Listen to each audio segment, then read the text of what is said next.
ഇന്നത്തെ നമ്മുടെ ഈ ചർച്ചയിലേക്ക് എല്ലാവർക്കും സ്വാഗതം. ഈ ചർച്ച തുടങ്ങുന്നതിന് മുൻപ് നിങ്ങൾ ഈ ചാനൽ ലൈക്ക് ചെയ്യാനും ഷെയർ ചെയ്യാനും സബ്സ്ക്രൈബ് ചെയ്യാനും മറക്കരുത്. നിങ്ങളുടെ പിന്തുണ ഞങ്ങൾക്ക് വളരെ പ്രധാനപ്പെട്ടതാണ്.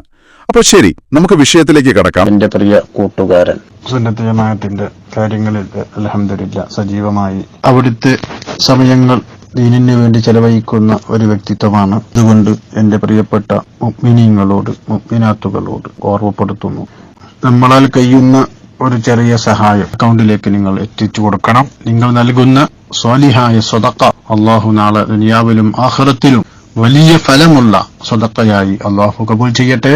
ഇത് പ്രധാനമന്ത്രി എടുത്തുയർത്തിയ കുഞ്ഞാണെന്ന് തോന്നുന്നു അല്ലേ? ഇപ്പോൾ കുഞ്ഞിനെ അടുത്ത് മുഖ്യമന്ത്രി ലാളിക്കുന്നുണ്ട്. VS ഇപ്പോൾ മുഖ്യമന്ത്രി ലാളിക്കുന്നത് അന്ന് പ്രധാനമന്ത്രി എടുത്തുയർത്തിയ കുഞ്ഞല്ലേ? ആ കുഞ്ഞിന് കേന്ദ്ര സർക്കാർ എന്ത് നൽകി എന്നുള്ളതായിരുന്നു ചോദ്യം. ഇന്ന് ആ കുഞ്ഞിനടക്കം വീട് കിട്ടുന്ന ഒരു സാഹചര്യമാണ്. നല്ല ലോലിപോപ്പൊക്കെ നുണഞ്ഞ് മുഖ്യമന്ത്രി മുത്തശ്ശന്റെ മടിയിൽ കയറിയിരിക്കുകയാണ് അല്ലേ? എന്തോ വർത്താനം പറയുന്നുണ്ട് രണ്ടുപേരും. വലിയ ആൾക്കൂട്ടമൊക്കെ കണ്ടിരിക്കുകയാണ്.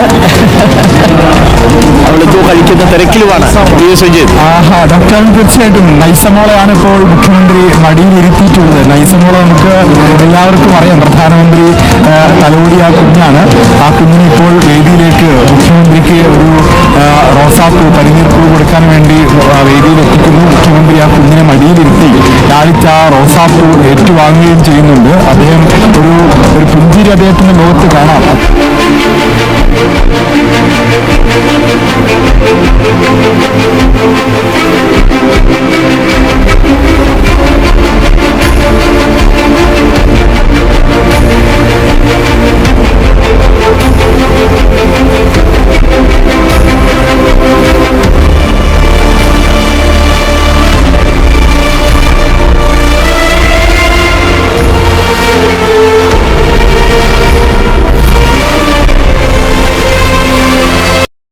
കഴിഞ്ഞ ദിവസം ആറ്റുകാൽ പൊങ്കാലയ്ക്ക് വരുന്ന എല്ലാവർക്കും മസ്ജിദ് തുറന്നു കൊടുക്കണം, അവർക്ക് വേണ്ട എല്ലാ സഹായങ്ങളും ചെയ്തു കൊടുക്കണമെന്ന് പാളയം ഇമാം ഒരു പ്രസംഗത്തിലൂടെ ആവശ്യപ്പെട്ടിരുന്നു. അദ്ദേഹത്തിന്റെ ആ വാക്കുകളെ വളരെ നല്ല രീതിയിൽ സ്വീകരിക്കപ്പെടുകയും ചെയ്തിരുന്നു. എന്നാൽ ഇപ്പോൾ അതിനെതിരെ ഒരുപാട് വിമർശനങ്ങൾ വരുന്നുണ്ട്. എന്നാൽ അത് വളരെ നല്ലൊരു കാര്യമാണ് എന്ന് അനുകൂലിച്ച് പറയുന്നവരുമുണ്ട്. ഒരു വിമർശനം ഇവിടെ വായിക്കാം.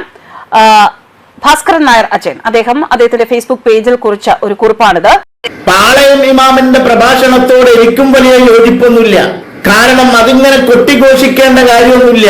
നമ്മുടെ അരികിൽ എത്തിച്ചേരുന്ന വ്യക്തികൾ, അത് മതമുള്ളവനാവട്ടെ ഇല്ലാത്തവനാവട്ടെ ഏത് മതക്കാരനാവട്ടെ, അതൊന്നും നോക്കാതെ മനുഷ്യരാണ്, അവർക്ക് വിശപ്പുണ്ട്, ഭക്ഷണവും പാനീയവും ആവശ്യമുണ്ട് എങ്കിൽ അത് നമുക്ക് നൽകാവുന്നതാണ്.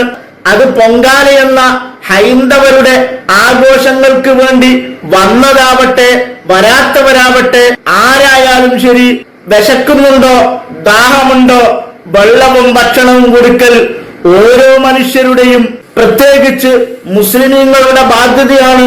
ഇതിങ്ങനെ മൈക്ക് കെട്ടി കൊട്ടിഘോഷിക്കേണ്ട കാര്യമൊന്നുമില്ല. അതിലെന്തോ ഒരു ദുഷ്ടലാക്ക് അദ്ദേഹം പ്രതീക്ഷിക്കുന്നുണ്ട് എന്ന് തന്നെയാണ് ബോധ്യമാകുന്നത്. മുസ്ലിമീങ്ങൾക്കറിയാം, അവർക്ക് നോമ്പാണെങ്കിലും നോമ്പ് നിർബന്ധമല്ലാത്ത ആളുകൾ വരുമ്പോൾ, ഭക്ഷണം അവർക്ക് നിർബന്ധമാകുമ്പോൾ, വെള്ളം അവർക്ക് നിർബന്ധമാകുമ്പോൾ അവർക്കത് നൽകാവുന്നതാണ്.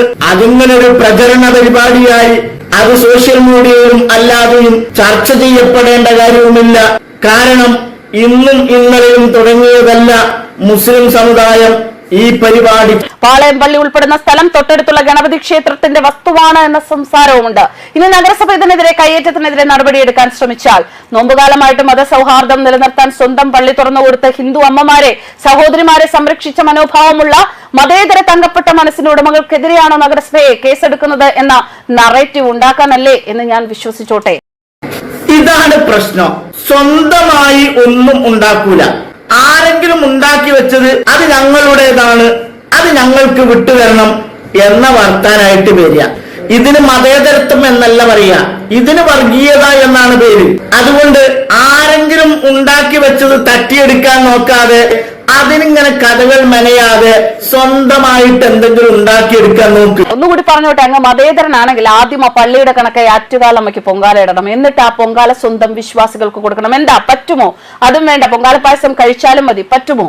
മതേതരം എന്താണെന്ന് ആ പോസ്റ്റ്മാൻ അറിയില്ല. എന്നാൽ ആ പോസ്റ്റ്മാൻ എഴുതിയത് അണ്ണാക്ക് തൊടാതെ വിഴുങ്ങി, അതുപോലെ തന്നെ യാതൊരു ചിന്തയുമില്ലാതെ വാർത്ത വായിക്കുന്ന കർമാനൂസെങ്കിലും ഒന്ന് ചിന്തിച്ചു നോക്കണ്ടേ? ജനങ്ങൾക്കിടയിലെത്തിയാൽ വഷളാക്കപ്പെടും. കാരണം മതേതരത്വം എന്ന് പറഞ്ഞാൽ മതലേനമല്ല എന്നൊക്കെ ഒന്ന് മനസ്സിലാക്കണ്ടേ? അത് പൊതുജനങ്ങൾക്കറിയാമെന്ന ബോധം വേണ്ടേ? പാളയം പള്ളിയിലെ ഇമാമ് മതേതരവാദിയാണ് എന്ന് തെളിയിക്കാൻ പൊങ്കാലയിടണം, അത് വിശ്വാസികൾക്ക് കൊടുക്കണം. അല്ലെങ്കിൽ ആ പായസം ഇസ്ലാമിക വിശ്വാസികൾ നോമ്പൊഴിവാക്കിക്കൊണ്ട് കുടിക്കണം. ഇതാണത്രേ മതേതരത്വം. നിങ്ങൾ ആറ്റുകാൽ പൊങ്കാല ഒഴിവാക്കി അന്നേ ദിവസം എല്ലാവരും മുസ്ലിങ്ങളോടൊപ്പം നോമ്പനുഷ്ഠിക്കണം എന്ന് പറയുന്നത് മതേതരത്വമാണോ? നോമ്പനുഷ്ഠിക്കാതെ എല്ലാ മുസ്ലിമീങ്ങളും ആറ്റുകാൽ പൊങ്കാലയുടെ പായസം കുടിക്കണം, ഇതാണോ മതേതരത്വം? വിശ്വാസിയല്ലാത്ത പാളയം ഇമാമ് പൊങ്കാലയിടണം, അത് വിശ്വാസികൾക്ക് കൊടുക്കണം. ഇതൊക്കെയാണോ മതേതരത്വം? മതേതരത്വം എന്താണെന്ന് കർമാനൂസെങ്കിലും ഒന്ന് പഠിച്ചിരുന്നെങ്കിൽ എത്ര നന്നായിരുന്നു.